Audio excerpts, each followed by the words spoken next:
The year was 1194. A winter storm swept across the Sicilian coast as a queen cried out within the stone walls of Jesi castle.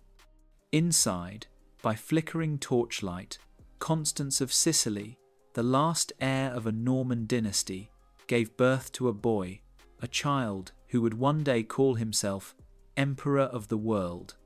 His father, Henry VI, Holy Roman Emperor, claimed the north, a realm of iron and frost. His mother ruled the south, a land of sun, scholars, and Saracens. The boy's name was Frederick, and in his veins ran both the logic of the Latin world and the fire of the Arab East. He was born, quite literally, between heaven and earth. But the heavens would not smile long on him. Within 3 years, his father was dead, poisoned, or cursed, some whispered. Soon after, Queen Constance followed him into the grave, leaving the child alone in a kingdom of vultures. Sicily, the jewel of the Mediterranean, became his cradle and his cage. Papal guardians swore to protect him, yet each saw in the orphaned emperor a pawn to be moved, a throne to be seized.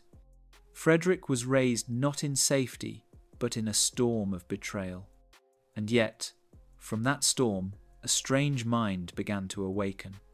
In the narrow streets of Palermo, the boy wandered among Muslims, Jews, Greeks, and Latin Christians, hearing every language of the known world. He grew fluent in Arabic as easily as Latin. He studied the stars from Arab astronomers, medicine from Jewish physicians, logic from Greek texts. The Pope called him a child of the Church. But the boy who listened to the muezzin's call from his window would one day call himself a child of the world. By the time he reached manhood, the boy had become a paradox. He hunted falcons like a Saracen prince and wrote poetry in Sicilian vernacular long before Dante was born. He debated with scholars about the origin of the soul, questioned miracles, and scoffed at superstition.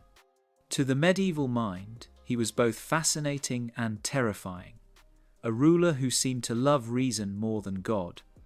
In Rome, Pope Innocent III watched with both pride and dread, for the Church had raised this boy to be its champion.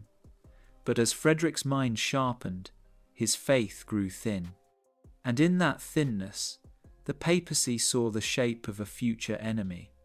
When at last he was crowned King of Germany and then Holy Roman Emperor, Frederick knelt before the altar, but his eyes did not rise toward heaven. They lingered instead on the crown, on the gold, on the weight of power itself. The choir sang, Dei gratia Romanorum, Imperator semper Augustus, by the grace of God, Emperor forever exalted. But deep in his heart, Frederick II was already whispering, not by grace, by reason. The age of faith had met its challenger, and in him the medieval world would find both its brightest light and its most dangerous shadow. The bells of Rome thundered through the dawn air as Frederick II, 26 years old, rode toward his coronation. The streets swarmed with pilgrims, clerics, and soldiers. Gold banners rippled against a pale sky. The Church had raised him from a child, and now it would crown him as Holy Roman Emperor. But even as he dismounted at the steps of St. Peter's Basilica, he carried a secret that chilled the papal court. Frederick had no intention of being Rome's puppet. Inside the great basilica, Pope Honorius III placed the imperial crown upon his head. The choir's chants filled the chamber like incense, and a voice proclaimed him Emperor of the Romans, defender of the faith. Frederick bowed, but his lips barely touched the marble floor. To his courtiers, the gesture looked like reverence. To the watching cardinals, it looked like mockery. For the Pope's condition was clear. Frederick must lead a crusade, not in words, but in blood. The Holy Land had fallen deeper into Islamic rule. Only an emperor's sword, they said, could redeem it. Frederick agreed. He swore the crusader's oath before the altar. But when the incense cleared and the ceremony ended, the emperor's face was unreadable, half in the golden glow of the candles, half in the long shadow of the nave. The years that followed were not of crusade, but of conquest. Frederick turned his gaze to Italy and Sicily, not Jerusalem. He reformed the courts, built universities, abolished trial by ordeal, and commissioned translations of Greek and Arabic science. His court at Palermo became a new Alexandria, a meeting of civilizations. There, he hosted philosophers from Cairo, poets from Andalusia, mathematicians from Byzantium. He debated the existence of God over chess, dissected birds to study flight, and wrote a treatise on falconry that would influence Europe for centuries. The church called him a genius corrupted by pride. Frederick called himself a ruler of men, not angels. And yet he could not escape the cross he had sworn to bear. Every year he delayed his crusade, Rome's patience thinned. When Pope Honorius died and Gregory IX took his place, the tone hardened. The new pope thundered, "If the emperor will not march for Christ, he will march for his own damnation." Frederick finally prepared to sail in 1227, but a sudden illness struck his army, felling thousands. When he turned back to recover, Gregory accused him of feigning sickness to defy heaven itself. The Pope's wrath was swift and absolute. Frederick II was excommunicated. For the first time in history, the Vicar of Christ had cast out the Emperor of Christendom. But Frederick, ever the heretic emperor, only laughed. He ordered his fleet to sail anyway, not as a penitent crusader, but as a defiant one. He would conquer Jerusalem, not for the Pope, but for reason to prove that negotiation could achieve what blood never had. As his ships cut across the dark waves of the Mediterranean, the wind carried both a prayer and a curse. He goes to win the holy city and lose his soul. The sea glowed like molten silver beneath the rising sun as Frederick II's fleet approached the shores of the Holy Land. The banners above his ships no longer bore the papal cross, only the black imperial eagle, wings spread defiantly against the dawn. He was sailing as an excommunicated emperor, a man cursed by Rome yet claiming to march for Christ. No priest blessed his army. No church sang his praises. Even his allies called him the emperor who defied heaven. When his ships landed at Acre, the crusader nobles looked on in silence. They had seen kings come and die in the sands of Palestine, men like Richard the Lionheart and Philip of France. But Frederick came not with fire and fury. He came with letters, scrolls, and translators. And his weapon was reason. Instead of waging war, Frederick sent messengers east to the court of Al-Kamil, the Sultan of Egypt and nephew of the legendary Saladin. While other crusaders sharpened swords, Frederick opened a correspondence of philosophy. The Sultan admired him not as a foe, but as a mind. They debated Aristotle, traded verses of the Quran and the Bible, and spoke of peace where others spoke only of blood. The Church, meanwhile, seethed. To Pope Gregory IX, Frederick's diplomacy was blasphemy. How could an excommunicate parley with infidels while ignoring Christ's vicar on earth? But to Frederick, the logic was simple. Faith divides men, reason unites them. And, through reason, the impossible happened. In 1229, after months of negotiation, Al-Kamil did the unthinkable. He agreed to hand over Jerusalem peacefully to Frederick II. No battle, no massacre, no crusade drenched in blood. When the gates of the holy city opened, the emperor entered alone. No papal legate, no choir, no blessing. Only the echo of his own footsteps in the empty streets of Jerusalem. At dawn, Frederick walked into the Church of the Holy Sepulchre, the holiest site in Christendom, and placed the crown of Jerusalem upon his own head. He did not kneel before a priest. He crowned himself. It was both a triumph and a provocation. To the people of the East, it was the first peaceful return of the city since the Crusades began.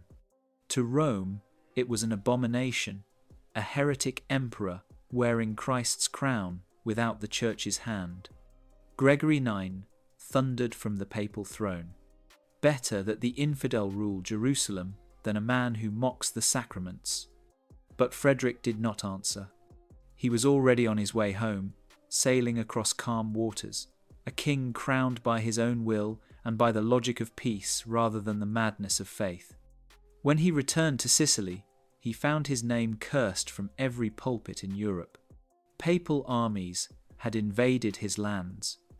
The emperor's peace had brought him not glory, but war. Still, in his heart, Frederick believed he had proven a truth no church dared speak.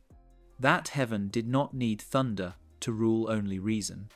He had reclaimed the holy city without drawing a blade. But in doing so, he had declared war not on Islam, but on Rome itself. The bells of Christendom tolled not in triumph, but in rage. From Rome to Paris, priests thundered against Frederick II, calling him the Antichrist, crowned in Jerusalem. The Pope, who should have blessed his victory, instead branded him enemy of God. While Frederick sailed home, crowned with peace, Pope Gregory IX raised armies under the cross, not against the infidels, but against the emperor himself. The crusade that should have gone east now marched west, into Italy, to destroy its own Caesar. When Frederick landed at Brindisi, he found his realm aflame. The Pope's banners flew over his cities. Cardinals stirred rebellion among princes who once called him Lord. Every sermon was a weapon, every pulpit a battlefield. But the emperor who defied heaven did not flinch. He rode through his lands with a calm face and a calculating mind, his black hair streaked with silver, his falcon perched on his arm. "If the priests make war in the name of God," he said, "then I shall make peace in the name of man." And he did what no one expected. He crushed the papal army, not with holy fury, but with logic and strategy treaties, bribes, swift maneuvers, promises whispered in the dark. Within months, the Pope's soldiers fled. Rome, terrified, sued for peace. The Church lifted the excommunication, but only in form. The war between faith and reason had merely changed its shape. Frederick returned to his kingdom, victorious yet weary. He began to build something new, an empire ruled not by relics and miracles, but by law and knowledge. He gathered scholars at Naples, founding the world's first state university. He ordered a legal code, the Constitutions of Melfi, that declared, "The emperor is the living law upon the earth." To medieval Europe, such words were near blasphemy. But to Frederick, they were the foundation of order. He studied medicine, astronomy, and philosophy.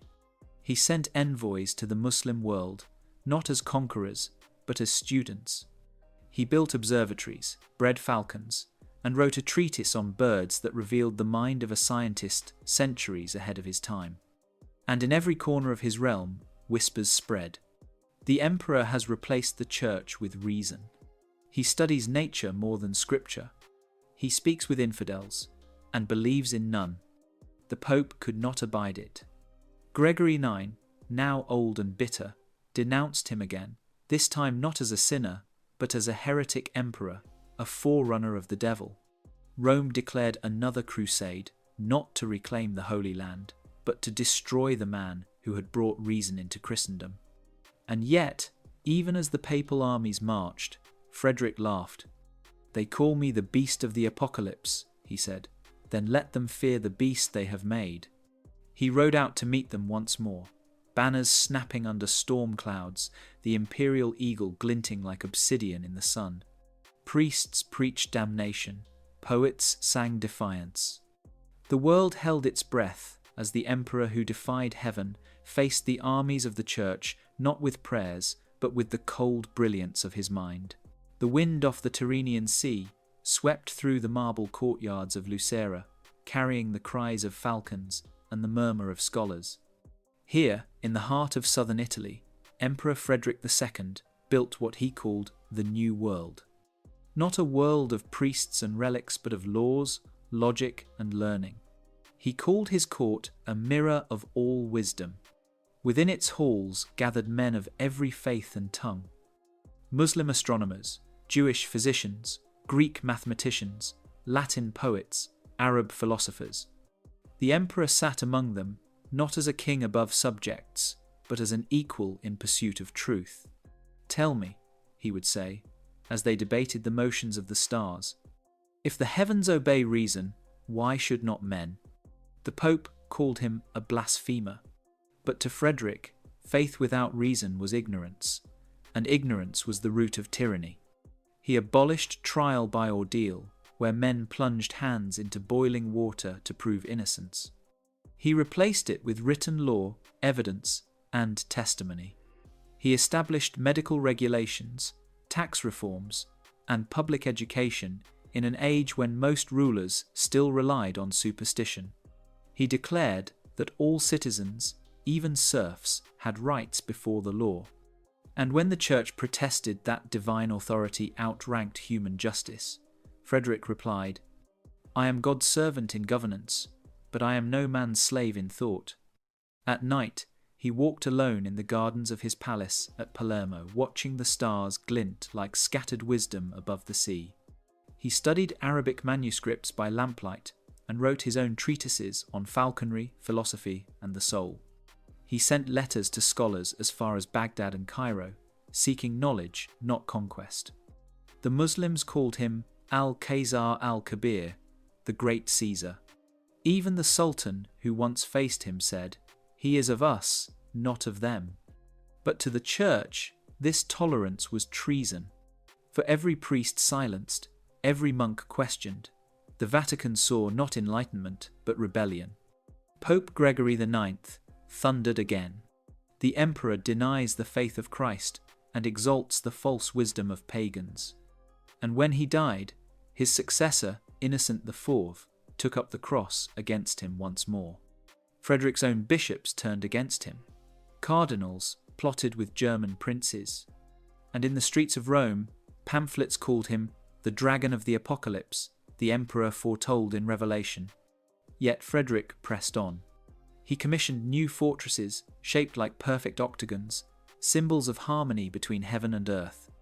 The greatest of them, Castel del Monte, rose like a crown of reason upon the hills of Apulia, an architectural riddle, a stone manifesto of symmetry and intellect.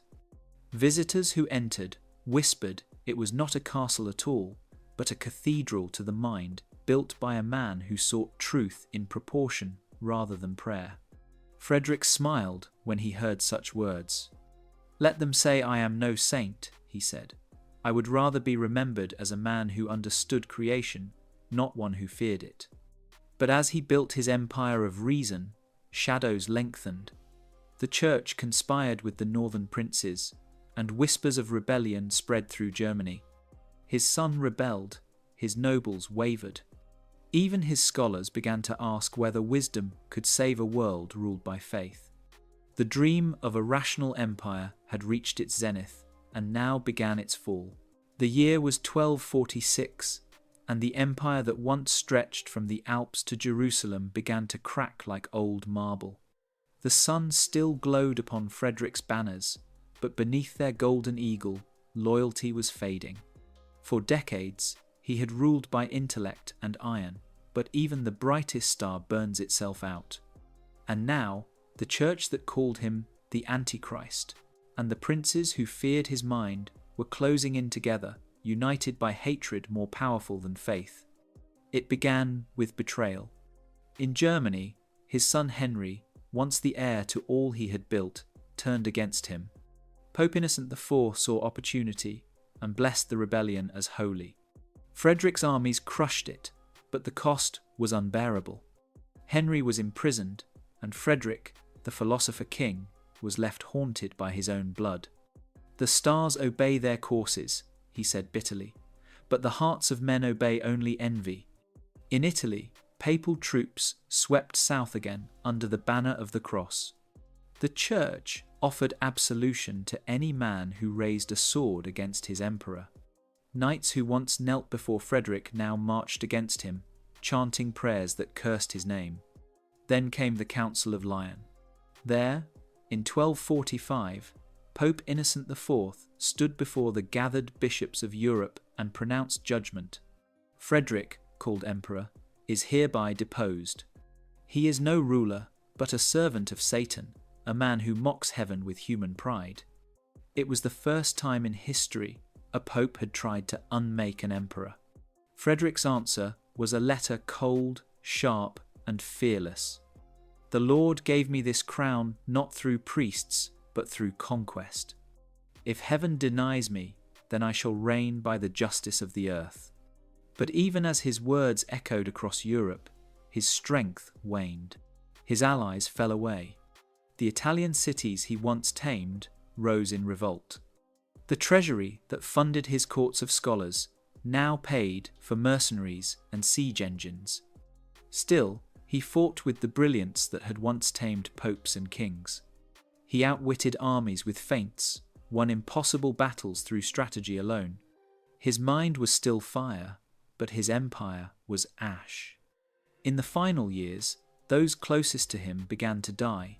His beloved son Enzio captured and imprisoned for life, his court poets scattered, his loyal falconers starved at their posts. The grand experiment of reason was collapsing beneath the weight of its own genius. The emperor who had once made peace with Islam could not make peace with Christendom. And yet, through it all, Frederick refused despair. Even as enemies pressed from all sides, he gathered his remaining scholars and said, "The Church builds cathedrals for heaven. I build monuments for the mind. And though stone may crumble, thought endures." His empire of law was failing, his family divided, his name cursed by Rome, yet his vision of a rational world glimmered still, defiant to the end. The Church called him Frederick the Accursed, but his followers, whispering in secret, began to call him something else. Stupor Mundi, the Wonder of the World. The winter of 1248 came like a slow siege. Cold, relentless, and without mercy. But even as frost bit the hills of Apulia, Emperor Frederick II still rode beneath the black and gold banners of his eagle, a man aging yet unbroken, carrying the burden of a world that no longer believed in him. Rome had called him the Devil's Emperor. The Pope had declared him damned. And yet, in the hearts of many who had seen his justice, his intellect, his strange mercy, he was still the son that refused to die. Now the Church sent its most ruthless general, Charles of Anjou, leading crusaders not to the Holy Land, but against Christendom's own emperor. They marched beneath the cross, their swords blessed in the name of God, yet their purpose was the fall of Frederick. The irony was not lost on him. From his war tent near Foggia, Frederick studied the maps with cold amusement. "They fight me in the name of heaven," he murmured, "yet they bring hell with them." His eyes, once sharp with youthful defiance, now carried the calm of one who has seen too much. He was no longer the blazing lion of Sicily, but a philosopher wrapped in armour, weary yet dangerous. He still fought with brilliance. At Parma, his army besieged the city, starving it to surrender, but fate turned cruel.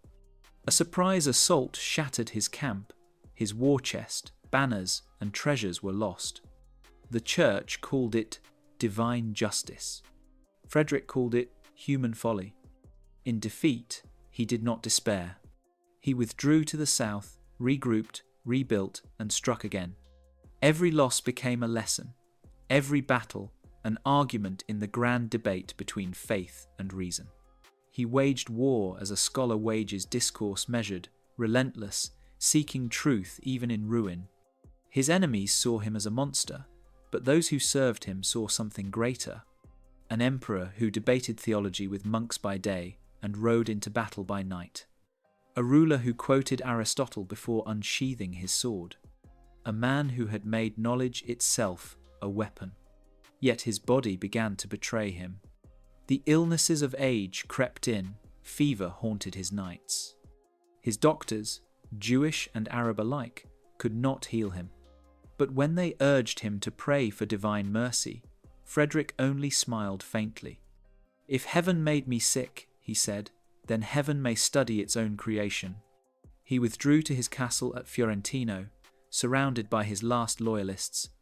There, amid scrolls and falcons, he began writing once more reflections on justice, the cosmos, and man's search for meaning. His enemies thought him defeated, but to those near him he was still the centre of gravity, the sun around which the last fragments of empire revolved. And then, one night, as thunder rolled over the plains, a messenger brought word. A new papal army was on the march. Frederick rose from his bed, trembling but proud. He ordered his armour polished, his banner raised. "If I am to fall," he said, "I will fall as I lived standing against the storm." And so began the emperor's last war, not for land, not for glory, but for the right to think freely in a world chained by faith. It was December 1250. The empire still called him emperor, but now his throne was a rough wooden chair in the fortress of Castel Fiorentino, and his crown was only memory. Around him, the last loyal few whispered of betrayal and ghosts. Frederick II, the wonder of the world, was dying. Outside, rain fell upon the olive groves. Inside, the room was lit by one trembling candle. A falcon, the emperor's constant companion, perched silently near his bed, watching with the same calm the emperor had once given to the world. He had ruled half of Europe. He had made peace with Islam when Christendom wanted blood. He had built an empire of intellect, where priests feared books. And now, at the end, he ruled nothing but his own breath. His doctors hovered close. The papal armies had stopped their march. Even Rome seemed to wait. The man who had defied heaven was about to meet it. Frederick ordered everyone to leave except a single friar. He spoke slowly, but his voice carried the same authority that once shook thrones. "All my life I have been judged by priests. Let heaven judge me now without them." The friar wept as the emperor, trembling, reached for his crown, the same one he had worn to his coronation decades before, and placed it upon his head. "Thus dies the emperor," he said, "as he was born between earth and heaven." Outside, thunder rolled across the Apulian plains. The falcon shrieked once, as if sensing the moment, and then silence. Frederick's eyes grew distant, reflecting the candle's flame. He whispered one last sentence, no prayer, no confession, but a final declaration of the creed that had defined his life. Truth is the breath of God, and reason is his voice. And then he was gone. The emperor who had defied popes, kings, and heaven itself died not with fear, but with understanding. When news reached Rome, Pope Innocent IV did not rejoice. He wrote only, "The world has lost a dangerous mind." But across Sicily and Germany, peasants and poets wept. They said the sun had gone out. And in the East, a scholar in Damascus wrote in his chronicle, "The emperor of the Franks has died a ruler like Solomon, who sought knowledge more than conquest." Frederick's body was laid in the Cathedral of Palermo, beneath the golden mosaics of Christ and angels. The priests who had cursed him now spoke his name in trembling awe. Above his tomb was carved a single phrase in Latin. "Here lies Frederick, Emperor of the Romans, and King of Sicily, the wonder of the world." He had dreamed of building a bridge between reason and faith, and though his empire crumbled, his ideas endured. The universities of Europe would one day rise upon the foundations he laid. The scientists, jurists, and philosophers of later centuries would all carry a spark of his defiance. The church buried the man, but it could never bury the question he left behind. When the bells tolled in Palermo for the passing of Emperor Frederick II, Europe did not yet understand what it had lost. The priests called it the end of a heretic. The poets called it the death of the sun. And the people, those who had lived beneath his strange, brilliant rule, called it simply the passing of the wonder of the world. But legends do not stay buried, especially not when they burn with questions too dangerous to die. In the years that followed, the myth of Frederick began to grow. Whispers spread through monasteries, courts, and taverns alike. The emperor is not dead. He sleeps beneath the mountain, waiting for the day when reason will rise again. In the Black Forest of Germany, peasants lit candles on winter nights, saying Frederick would return when the world no longer needed popes or kings. In Sicily, sailors swore they saw a falcon flying over the sea at dawn, its cry echoing like a prophecy. Even in the Holy Land, Muslim scholars remembered him not as an enemy, but as a man of understanding. He had become something new, not a ruler of territory, but of memory. A symbol of intellect and rebellion, both revered and feared. Yet, his ideas did not vanish with his empire. The laws he wrote in Sicily, clear, rational, stripped of superstition, would become the foundation of modern governance. They declared that justice came not from divine decree, but from reason, that the ruler was bound by law just as the ruled. It was revolutionary and dangerous. His love of knowledge seeded what Europe would one day call the Renaissance. He had welcomed Arab scientists, Jewish physicians, Greek scholars, a collision of worlds in his court, long before such tolerance had a name. He had translated Aristotle into Latin, centuries before universities worshipped logic. He had believed that to understand nature was to glimpse the mind of God. It was this, not his armies or his castles, that would echo through time. The church tried to erase his legacy, to write him as a cautionary tale, the emperor who defied heaven and was cast down.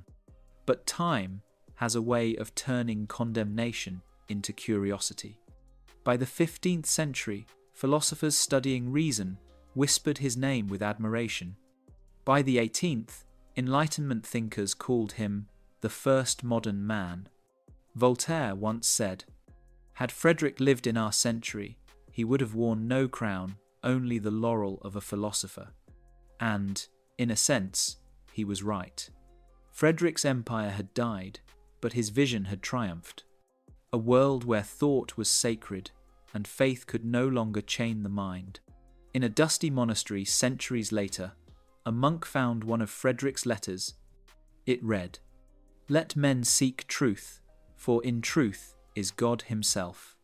I have fought not against heaven, but for the understanding of it."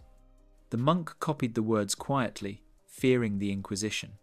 But the ink still glowed faintly, as if the emperor's fire had never gone out. There are men who fight for crowns, and there are men who fight for truth. Frederick II of Hohenstaufen, the emperor who defied heaven, fought for both, and paid the price for daring to question the limits of the world. He was born beneath the shadow of crusades and coronations, yet from the moment he first spoke, he spoke as if he were outside his own time, a man not of the 13th century, but of every century to come. He was called many names: Antichrist, heretic, philosopher, Stupor Mundi, the wonder of the world. But perhaps the truest name was the one whispered by those who understood him, the emperor who thought. Frederick believed the universe was not ruled by blind obedience, but by understanding. Where popes spoke of sin, he spoke of science. Where kings built cathedrals, he built schools. Where armies destroyed, he sought to learn. In his court at Palermo, Arabic astronomers charted the stars beside Christian monks and Jewish physicians. He wrote laws that outlasted his empire, asked questions that frightened theologians, and dreamed of a world where reason could live beside faith, not beneath it.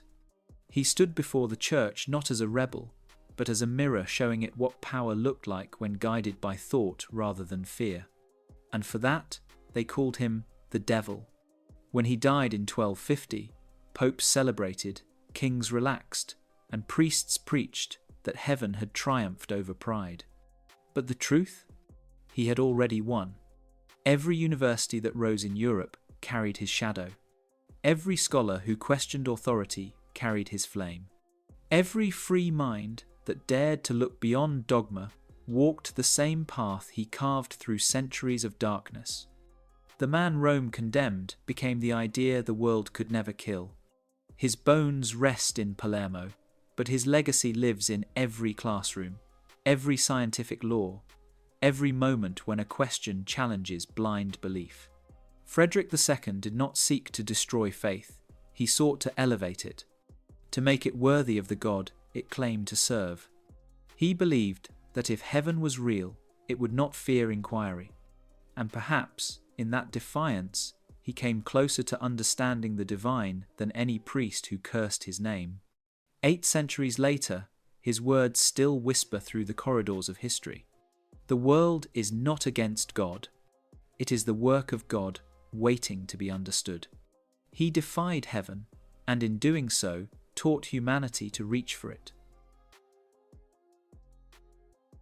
If you believe stories like this remind us why history still matters, then subscribe, because we are only just beginning to uncover the forgotten minds who changed the world by daring to ask, why? Would you have stood with Frederick the Emperor, who chose knowledge over obedience? Tell us below. This is Chronos History TV, where the past still speaks to those who listen.